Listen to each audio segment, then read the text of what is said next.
Vamos directos al grano. Recientemente han salido a la luz una serie de documentos desclasificados del FBI y del ámbito militar que sinceramente demuestran algo inaudito, un encubrimiento gubernamental masivo que ha durado décadas. En este análisis vamos a ponernos en la piel de un analista de inteligencia, vamos a desgranar la línea de tiempo cronológica exacta de estos archivos paso a paso. Y aquí es donde vemos de manera brillante esa especie de doble discurso, una gran contradicción operativa. Por un lado, tenemos la postura pública oficial, ¿verdad? Esa que se dedicaba a ridiculizar y marginar todo el fenómeno. Pero por otro lado, bajo la mesa, investigaciones confidenciales, profundas y extremadamente serias. O sea, las autoridades se reían en público de quienes hablaban de platillos volantes, sí, pero mientras tanto archivaban y estudiaban en absoluto secreto datos tácticos que eran altamente sensibles. Bueno, pensemos en esto como si fuera una reunión informativa de alto nivel. Este es nuestro registro del dossier desclasificado y sigue un arco cronológico muy estricto.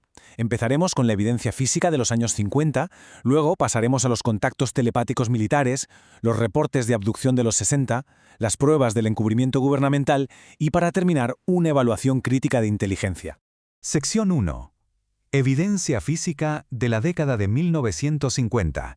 Los accidentes de Nuevo México. Para situarnos un poco en el recorrido, fijaos en cómo progresan estas anomalías a lo largo de 2 décadas. Empezamos con esa supuesta recuperación física en 1950, pasamos por el contacto telepático documentado en el 54, luego los incidentes con armamento en el 62, reportes de abducción en el 67, hasta llegar a una fase de intimidación totalmente sistemática en 1969. Ahora, hablemos del famoso memorando de Gayot del FBI. Está fechado el 22 de marzo de 1950 y los datos clínicos que describe son francamente asombrosos. Habla de la recuperación de 3 platillos circulares de unos 15 metros de diámetro allí en Nuevo México. Y ojo porque el documento incluso sugiere una causa táctica para la caída. Al parecer, el gobierno tenía un radar de alta potencia en esa zona, y la teoría que manejaban era que la energía de ese radar interfirió gravemente con los controles de las naves. Pero el detalle más escalofriante de todo ese memorándum oficial se reduce a una medida súper específica: 1 metro. Así es, los archivos de Washington detallan que en cada una de esas naves encontraron 3 cuerpos con forma humana pero de tan solo 1 metro de altura. Y todos ellos iban vestidos con esa tela metálica finísima de la que hablábamos antes. Literalmente parece sacado de una película de ciencia ficción, pero está ahí, en los archivos. Pasamos a la sección 2. Contactos telepáticos militares, expandiendo el paradigma. Para darle a todo esto el peso burocrático que realmente merece, tenemos que fijarnos en el proyecto Magnet. Básicamente fue una investigación oficial del gobierno canadiense sobre este fenómeno durante los años 50 y estuvo dirigida por el ingeniero Wilbur B. Smith. Lo que resulta totalmente impactante aquí es la participación directa de figuras súper respetadas como el propio Smith en sesiones telepáticas reales y sancionadas por los militares. Fijaos en este informe del 2 de agosto del 54. Es increíble. Está dirigido por un oficial de la Marina estadounidense, John Hudson. Resulta que una mujer, a la que llaman Frances, recibía supuestos mensajes telepáticos de entidades de Urano y de un planeta llamado Hatan. Estos seres, supuestamente, advertían de que las armas nucleares estaban alterando los campos magnéticos de la Tierra. Según el registro oficial, ella escuchaba un zumbido en el oído izquierdo al recibir los mensajes. Y a ver, por muy absurda que nos suene esta premisa hoy en día, toda esta información se redactó de forma oficial y se distribuyó, nada menos que al secretario de Defensa y a las Fuerzas Armadas. Se lo tomaban muy en serio. Sección 3. Abducciones de los años 60. Escapando de la atmósfera. Lo realmente interesante al desglosar estos expedientes del FBI de 1967 es el nivel de detalle de las afirmaciones. En enero tenemos el caso de James Collins, que describe una nave oblonga, casi como de vidrio transparente, con entidades de 1,20 m y episodios de tiempo perdido.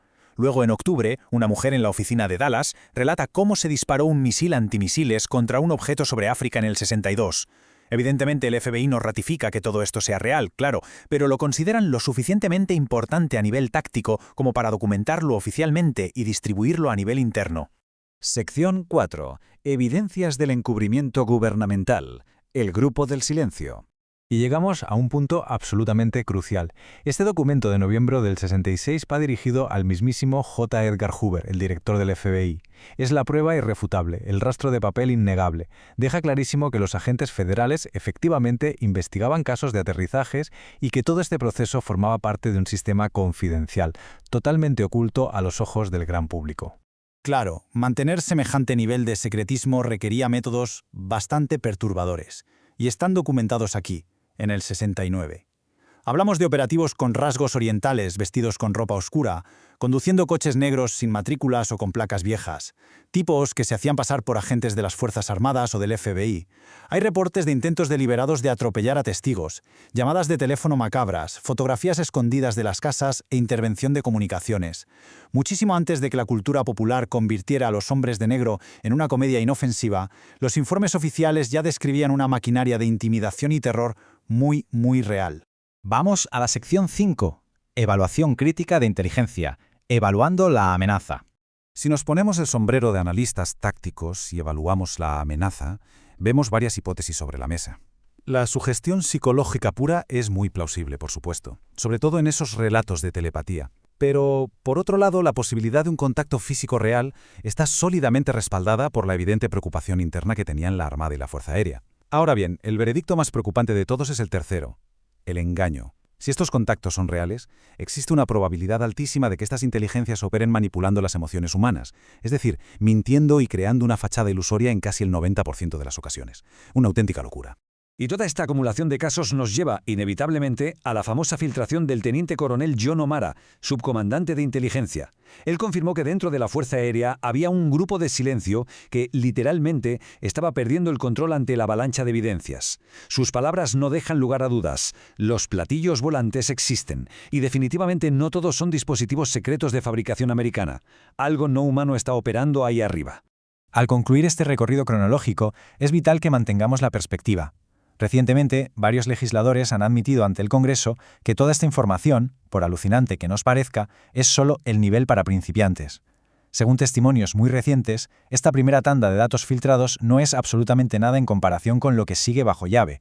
Hablamos de temas gravísimos como la recuperación de metamateriales o naves estrelladas que estarían totalmente intactas.